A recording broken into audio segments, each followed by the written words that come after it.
Welcome everyone.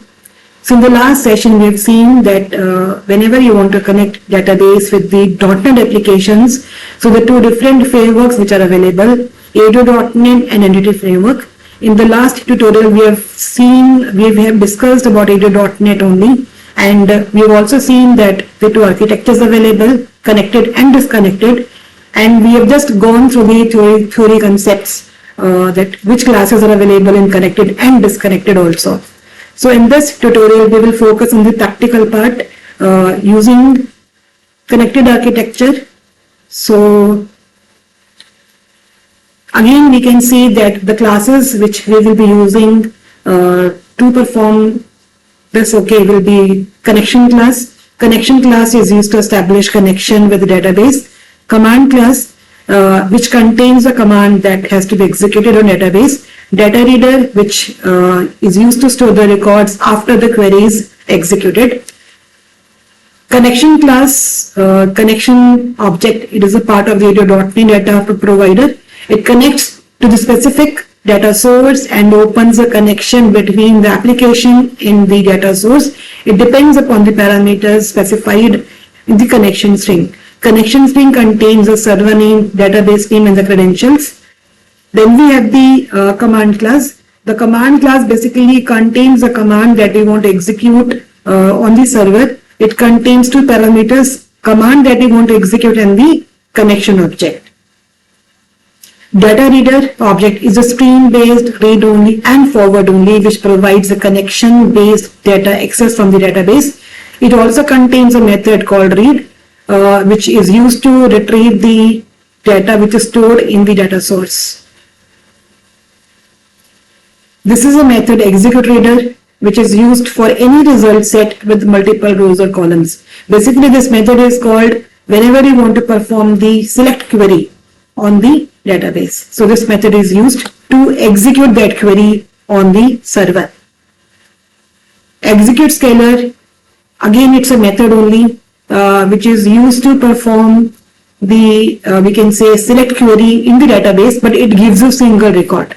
It gives a single record. We can again see it executes SQL statements or the stored procedure and returns a scalar value on the first column or first row in the result set. Basically execute scalar will give a single value. Execute non-query is a method which is used to perform the we can say insert, update and the delete query on the server. So whenever you want to perform insert, delete and update operations, we have to use this method, and this method returns the number of records affected by these queries, whatever query we are using. It basically gives the number of records affected by this by whatever query we have passed, and that query has to be insert, delete and update.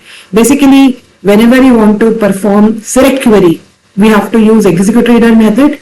When you want to get single value from the database, we use execute scalar, and execute non-query method is called whenever you want to perform insert, update, delete queries on the database. So these are the steps that we will be using to access database through ADO.NET. So let me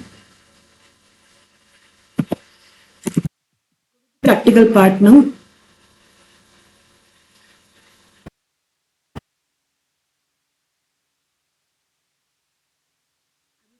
Start making database in SQL Server.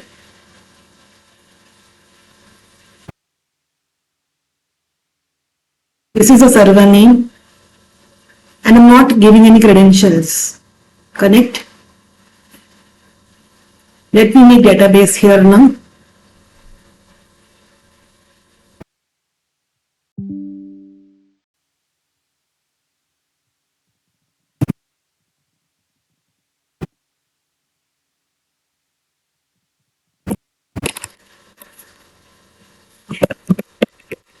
So this is project DB. Let me run the query from here. Then I will use this database. So use project DB.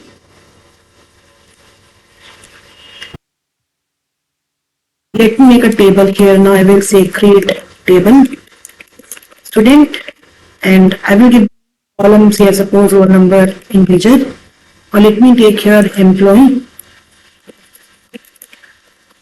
So this should be int ID.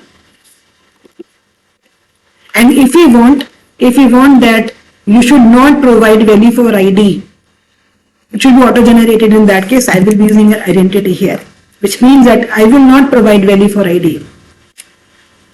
This will be auto-generated now, which starts from 1 by default, and increments also okay by 1 by default. Let me take another column here, varchar 20. I will take department. We'll again take varchar 20. Then let me take here salary.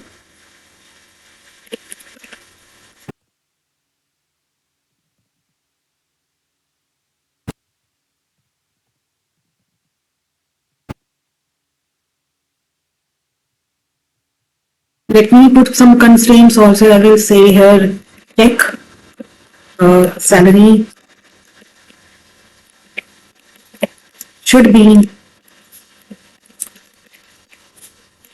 between suppose 20,000 and suppose 50,000. This is a range for salary. Let me give constraints okay to all the columns. Let me make it primary key here, and this I will say not null, so name is must, and here I will say department.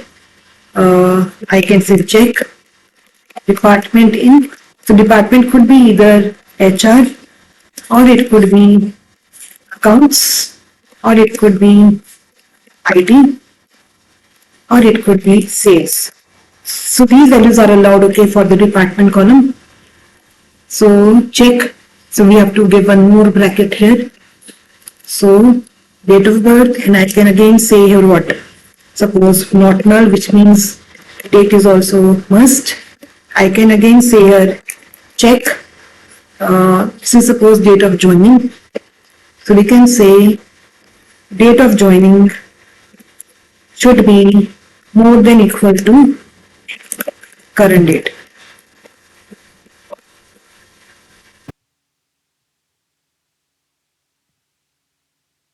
Okay.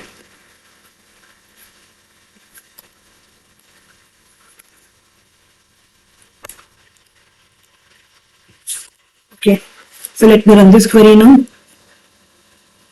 So we have a table employee which has okay some. So I need to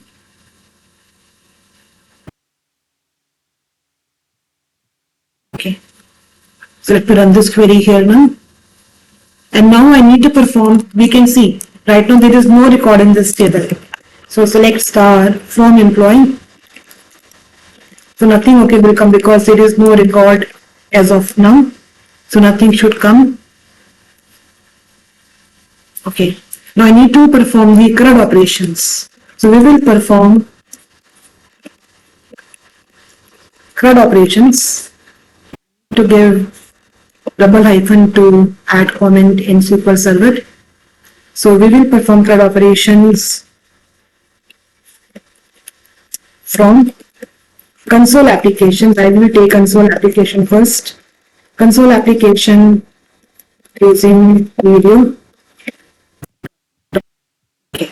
So let me copy the commands. I will share all the commands with all of you. Let me put it in a Word document over here. Now, the steps that we use. So before that, let me open Visual Studio. So I will open Visual Studio from here first. To file, which is new project. I will choose console application template. I will choose console application. This is .NET Core application. We name it as ADO or demo, and this is the solution name. Okay, so click on next, then create.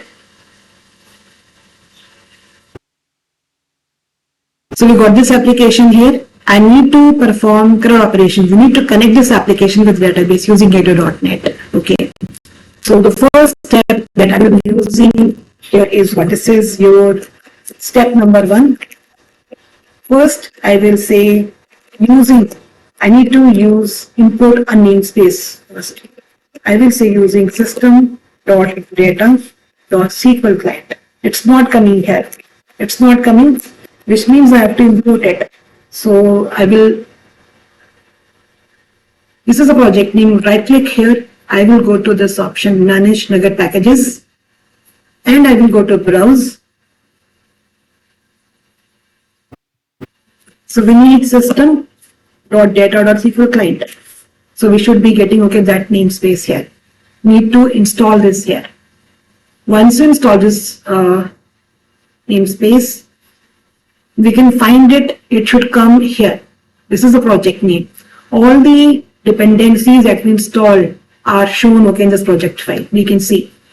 If we choose the project name, we'll find this year's project file. We can see that this is installed. This package, this is a version which is installed. Let me again go to the project now, this file. So note that error is removed from here now. This is the first step. Step 1, we have to first install it from there, and then we have to import it using system.data.sql client. Second step, this is your step number 2 now. Create SQL connection object with connection string. A SQL connection, and this class will come from this namespace. So I will say SQL connection. Then let me initialize it here. We have to pass the connection string here. How? I can say connection object dot connection string, and the connection string we have to give here. The connection string contains what? This connection string contains information. It contains information about database. So I will say connection dot connection string is equal to data source. Data source means a server.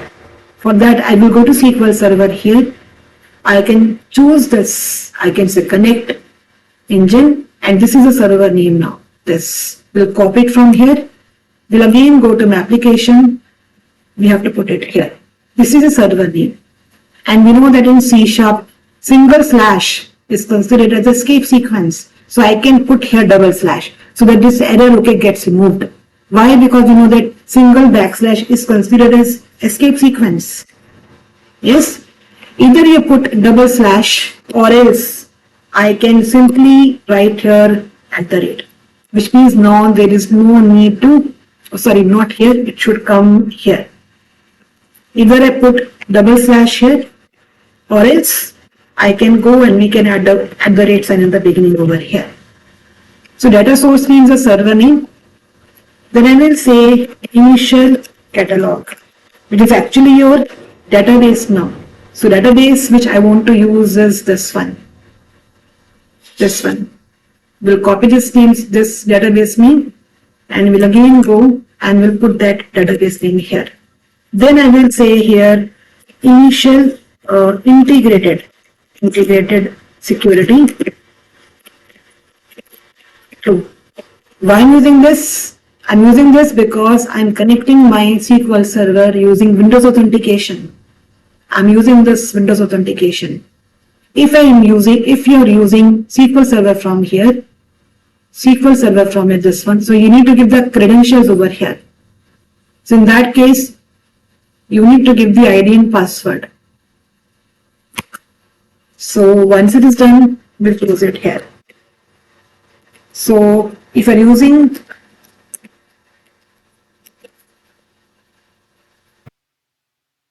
if you want to give the credentials, I need to give, that I can say user ID is your, whatever user ID without any gap, and then password. So you have to use it when you are connecting SQL Server using SQL Server authentication. We need to give that password also, whatever password you are using. But in my case, I'm using Windows authentication, which means I need to use this option over here. Yes, this is your step number 2. Now I can either give it into different lines like this, declare it first, and then we're initializing this property over here. Or else I can do it together. I can say SQL connection. Let me comment, okay, these two statements now. These two statements. I can do it like this also. I can say connection is equal to new, and we can pass it in the constructor. I can copy this and I can put this. I can put this here. Can put this over here. So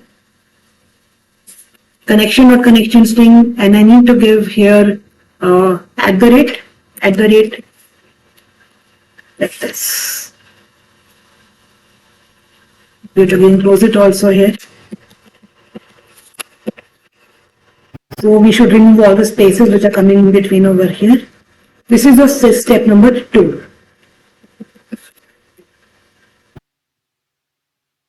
To remove okay that space from here also.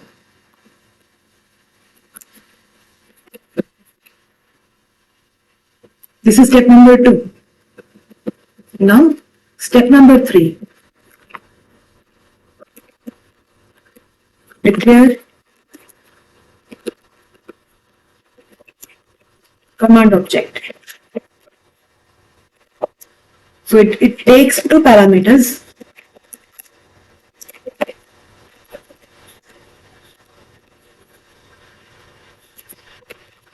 First, the command that we want to execute on server, and second is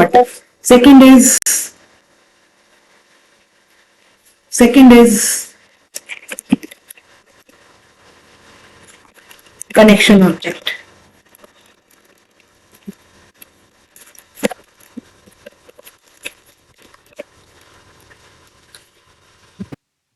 So I can say here now SQL command, and we have to pass 2 parameters here. I can do it like this also. I can say command dot what command you want to fire. I will suppose here I want to run select star from table name.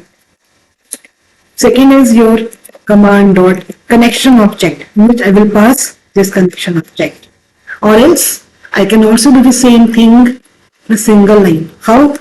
I can say SQL command, then I can use it new SQL command, then write the query here, select star from your table name. Table name is employee. Second is your connection object. This is your step number 3. Then step number 4, open connection. So I will say connection dot open. At this point, the connection is established between this application and database with this step. Connection is established. Now, step number 5. We will say execute the query on server.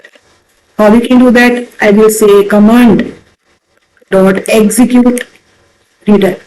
I'm using this method. Why? Because the query is select query, and because it returns record, I have to use SQL data reader. This is the object which stores whatever records will come once a query is fired in the packet. This holds all the records. Now, once the records are retrieved, I need to display all the records here.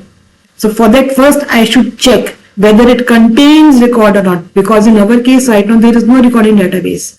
So we will say if this reader has rows. It's a property which gives you true or false. It gives true or false. It will return true if it has some records.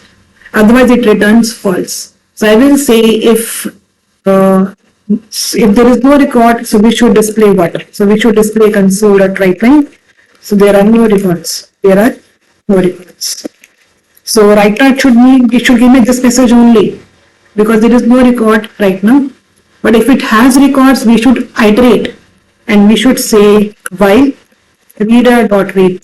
This is a method which reads the record one by one from this reader object. Then we can display, I can say reader 0 means first column. Then I can say reader, this 1 means second column. Then I can again say reader 2, which means third column. Or else I can give the column names also here. I can say do it like this also. I can say console right line reader, but you should know the column names now. You should know the column names. I can say reader, then name. Okay. So let me comment the statement as of now. So this will, if it is true, it will give the records which we can display here. Otherwise, it will give me no records. Once it is done, then we should say connection dot close. This is important because once the records are retrieved, we should close the connection also after that. So let me run this program now. So again, we can see all the steps. Step number 1, we imported that package and then we return it here also. So step number 2, declare the connection object and initialize with the connection string. So I've shown you different ways. So this is the way we initialize the connection object, which takes connection string. Then step number 3, declare the command object which contains a query which you want to fire. It also takes the connection object. Then step number 4, open the connection, and you should always open the connection just before you execute the query. This is to execute the query. Which query? This one on the SQL server, and whatever records come, they will be stored over here. Then this property is there which returns true or false. If it has rows, we have to iterate and display the records. Otherwise, we can say there are no records. Close the connection. Let me run this. So we should get here there are no records because right now there is no record in the database. And if we want to see that this query was fired on SQL Server or not, what we can do? We'll again go to SQL Server and we can go to Tools. I can open the profiler from here. So this is used if you want to see whatever queries are fired on SQL Server from anywhere. I will say connect and then I should say run. Now we can again go to the application, this application, run it again. So we can see that this query was fired in the backend. We can see it in the profiler. This query was fired from where? From .NET Core application we can see. This query was fired, this query was written where? This query was written here. This query was fired in the backend. And this method is used to fire that query, this query on the server. This is how we are able to perform the select query. Out of CRUD, this is R, read. So in the next tutorial, we will see how do we perform the insert, update and delete operations. And I will also share the this code with all of you, whatever code is there. Let me upload this project. I will also show how do we upload this project over GitHub directly from here. I will say this option is available here, add to source control. So I will choose this option, will say git. Then I want to import this to GitHub. GitHub is directly coming over here. And I can say this is the repository name. Suppose let me name it ADO demo and practice demo. So I want to make a repository with this name over GitHub. Should be public also. We can make it public. Then I should say here create and push. We will click on this option. With this, you will see that there will be a repository created over GitHub. Let me go to GitHub from here now. I can say GitHub. Once we log in,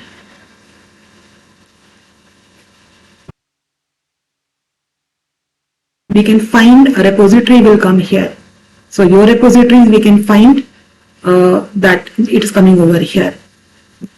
And you'll find the complete code here only. This is the file which contains all the code. And if you want to see the SQL query also, let me copy this We'll again go to this project here only. Let me add a file here in the project. I will say add, suppose new item. We'll choose